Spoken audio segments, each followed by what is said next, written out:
This is a clip from our podcast From the Ground Up. We're on YouTube and Spotify, Apple Podcasts, and all other podcasting platforms. I hope you enjoy it. If you like it, then make sure you check out the full episode. The link will be in the description. So for anyone who doesn't know Tyler Newman, who are you? What do you do? Give me a snapshot of who you are, maybe the businesses that you run. It's quite a philosophical question, who are you? But a snapshot of the businesses. So I guess you could put me under the umbrella of a property entrepreneur, although I don't think of myself maybe just as an entrepreneur in general. But yeah, three businesses. Two main businesses are Newman Rose, which is our investment development company with my business partner, Rosie. Rosie's obviously just done a podcast with you just before me. So depending if that one comes out before me, they can obviously hear Rosie's story and her background. And then I have Luxury Property Partners, which is an estate agency brand we literally launched a year ago this month. My background is estate agency, family business, so it kind of felt quite natural to go back into that. And then third business, Property Ed, kind of an education coaching business where we help property investors and builders and contractors transition into development by pretty much giving them our business in a box, the site acquisition systems, all of the tools that you need to kind of be successful in development. And we kind of specifically help property investors and builders and kind of industry professionals like QSs and architects, engineers, because those are ones that are best placed to really transition. We're not in the business of showing an 18-year-old how to get into a multi-million-pound deal. Not that it's not possible. It's just, we don't want to be selling dreams. Okay, amazing. I'm really interested in the luxury property partners because that's something that you've done in a not a saturated market, but I do think there's quite a few people doing the luxury property stuff. I actually, believe it or not, most people are surprised by this, despite my family business kind of being a estate agency where my dad's got a successful agency business and has had more success over recent years. I actually knew very little about property. And it wasn't until when I was 17, I was like, right, if I'm not going to university, I need to really figure out what I want to do here. And I came across a Facebook ad for a free property seminar at a hotel in London. And then the rest was history. This first free property education seminar that you went to in London, did you say?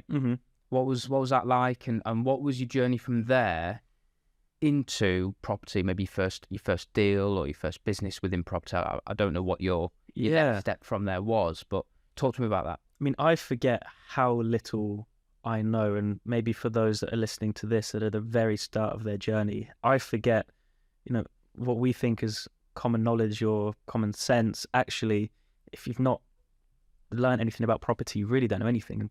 So it was a one day. It wasn't even a one day. It was like an afternoon, a free seminar where this guy presenting at the front of the room just kind of said, "Look, here's my property journey. Here's the different strategies. Here's some case studies of what's possible. If this is something you want to find out more about, there's a 3-day course you can go on." And to be fair, it was only, I think, 300 and something pounds to go on the 3-day. I mean, some of them are thousands. But obviously you go on the 3-day and then there's a $5,000 and I didn't go on that $5,000, but I went on the 3-day, went once, was so overwhelmed with the content and information. I actually went with my uncle who was maybe wanting to explore this as well. And he worked in mortgages. He was a mortgage advisor. So I remember asking him all of these questions like, how does a mortgage work? Like, what deposit do you need? And all of these basic questions. So I went once, took my notes, decided to actually go again, I think, a month or two later, and took a friend with me, a friend who was kind of in sick for me, a bit entrepreneurial. I said, come to this, let's learn about property. His dad was in property, so I thought it'd be kind of good to build on that. And then actually went a third time on my own again to the same 3-day. I must have spent, over £1,000, which back then for me was like a lot of money. Just trying to learn it, and I couldn't afford to pay $5,000 for the mentorship, but was just trying to take in as much knowledge as I could. And then my plan was I wanted to flip a house. Very simple. That was the goal. And looking back, I could have done things and should have done things so much more differently. But I was just like, what if I can just buy a house, spend money on it and sell it for a profit? I can have a decent chunk of change in the bank. So that was the goal. And yeah, it was a bit of a journey, but that's something that kind of lack of knowledge. I know so many people that are the same, and I was like that. Because the schooling system doesn't help you. No. Like the government doesn't help educate people on this. So when I first went to my free property seminar thing, I remember sitting there being like, I honestly, exactly the same as you, I don't know how a mortgage works. And one of the biggest hurdles for me, and it's always the case with any business that you get into, any property deal you might get into, I find the biggest hurdle is a lack of knowledge. Like I don't know what's on the other side of this decision. Yeah. And so having never bought a house before, I didn't know what a mortgage was. If an offer gets accepted, then what? What do I do? Who am I supposed to speak to? What?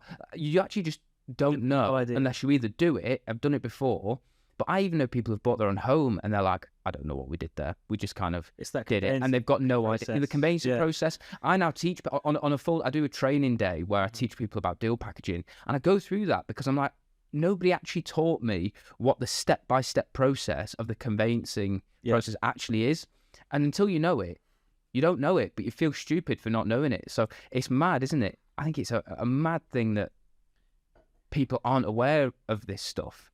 It's been an interesting experience for me. So shout out to Ollie behind the camera. Ollie obviously works with me on the content side of things and followed me around for however long. Has had the benefit of hearing all of these conversations and masterminds and trainings and meeting so many other people.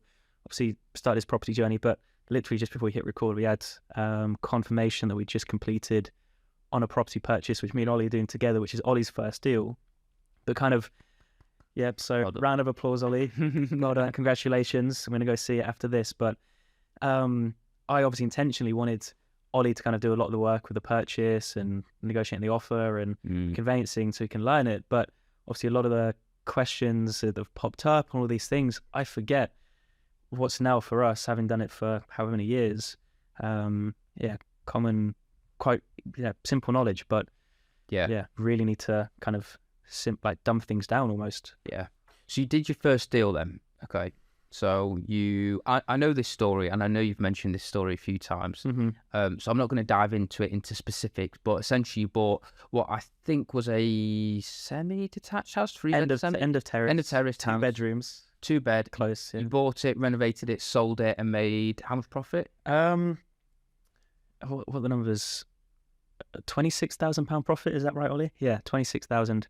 I'm only asking Ollie because we shot a video on it recently, but the key part I don't want to miss is between kind of doing this training and doing this first deal, there's a whole year of rejection, offers getting rejected, no idea what I was doing. Yeah. And a big part of it was my psychology as well. So for those that are probably figuring, we'll talk about the financing side of things in a minute. So as I left school, I actually went and worked as an estate agent, and I worked as a self-employed commission-only estate agent, because one thing I learned from Rich Dad Poor Dad is don't trade your money for time, get paid based on outcomes. And I thought, well, if I want to work in sales as an estate agent, I can learn about property, I can meet property investors, I can learn about negotiation and all of the skills, but I'm just pure commission only. So I eat what I kill, which means that, whatever I get paid, I deserve. But then, so I did that to kind of save a bit of money. But throughout that process, I knew, and I also knew that this was one thing I learned from kind of that first property mentor and understand, and Tony Robbins as well was probably where I actually learned this, was it's never about what resources you have, it's about how resourceful you are.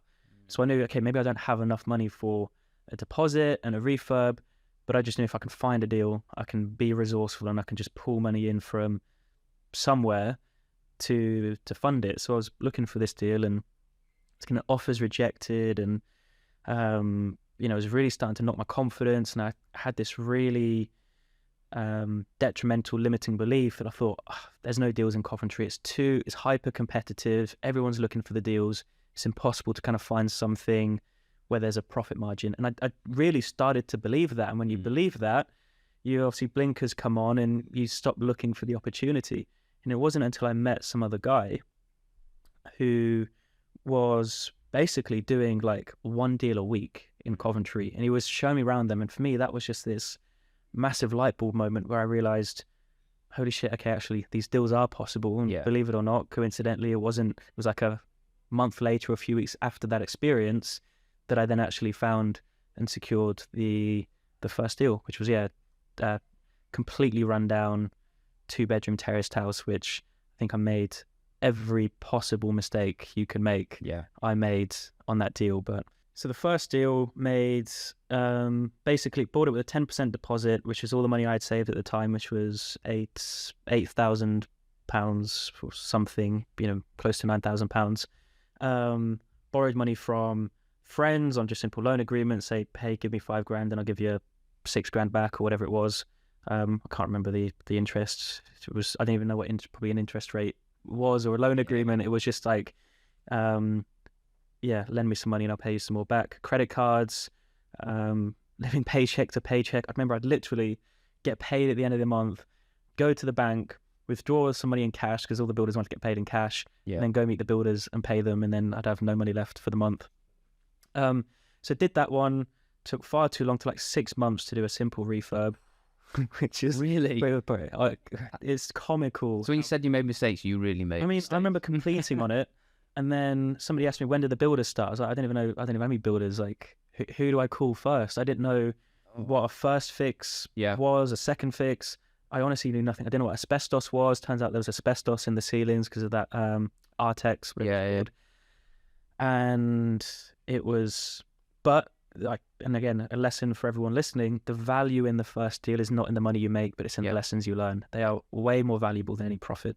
And a lot of people don't realize that. And when people say the hardest deal is your first, that is what it is. It's the mistakes, and it's the trial and error, especially around finding your first deal. I remember I always tell people that before I got my first deal, I had a 4 or 5 month window where I went and saw over 150 houses. Wow. Like, I literally, I wrote it down. I'd fill my whole Saturday up with going and viewing 8 to 10 houses. Wow. And I'd spend my whole Saturday driving out to some random place like Stoke or Liverpool or Carlisle, literally anywhere, and would just ram my day with viewings to then get no offers accepted. And it was really tough. But after I got the first deal, everything just changed, and it does kind of flip. And I think it's more to do with your mentality, but also to do with the ability to refine skills from the mistakes that you've made and get better at finding the next project, finding the next deal, working better with a builder. That kind of thing is massively valuable just by getting out and doing it. I hope you're enjoying the podcast so far. If you are, then make sure that you click the subscribe button and the bell notification so you don't miss any uploads. It would mean so much to me personally, and also really help us out as a channel.